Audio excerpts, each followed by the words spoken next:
Hello, today is Friday the 22nd of January. It is blog day 29 and we are coming to the end of Luke's account of John's birth. In Luke's Gospel, chapter 1, verse 80, having spent many verses talking about John, he says, "And the child grew and became strong in spirit." By the way, exactly the same words are used just 40 verses later in the next chapter when Luke says about Jesus, he says, "And the child grew and became strong. He was filled with wisdom and the grace of God was upon him." So I just want us to think a little bit about John growing and becoming strong in spirit. I know that I'm very interested in the whole notion of childhood. I've spent many years studying the whole idea of the developing child and how a child gets to know God.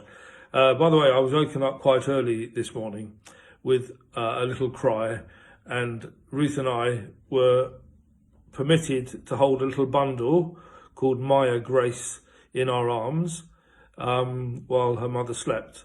I'm afraid I haven't got Maya with me right now, so I'll have to just give you what Maya was holding.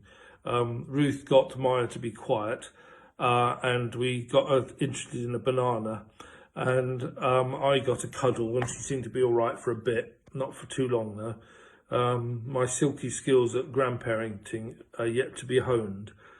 But I'm saying this because I'm thinking about the child growing and becoming strong in spirit. Little Maya is developing a strong spirit. You wouldn't believe how tough her dominance is if things are not quite right and she wants it sorted. But actually, I don't think Luke, talking about John growing and becoming strong in spirit, is saying that little John is simply developing personality. He is saying that the Holy Spirit is becoming strong in John. Why do I say this? Well, it's Paula Gooder who helps me in my reflections on this.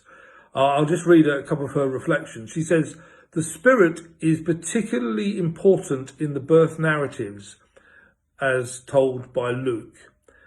For example, John is predicted by Gabriel to be filled with the Spirit. That's John 1:17.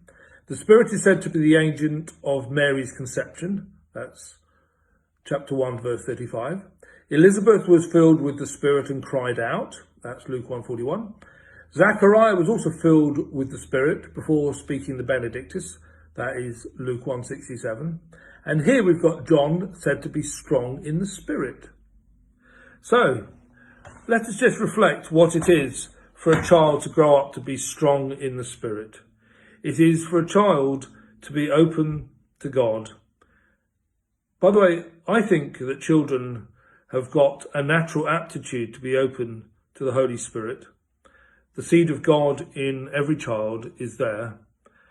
God has made us in his image, and the child does begin to show the Spirit of God. I know children also show other aspects which are less of the Spirit and more of their spirit. But just think about John growing up. This was the prophet who was to proclaim Jesus Christ. He was a similar age to Jesus, and we know that when Jesus started his ministry, Jesus was only age 30, and John therefore would have been a similar age, and John was pulling the crowds. John was a very charismatic figure.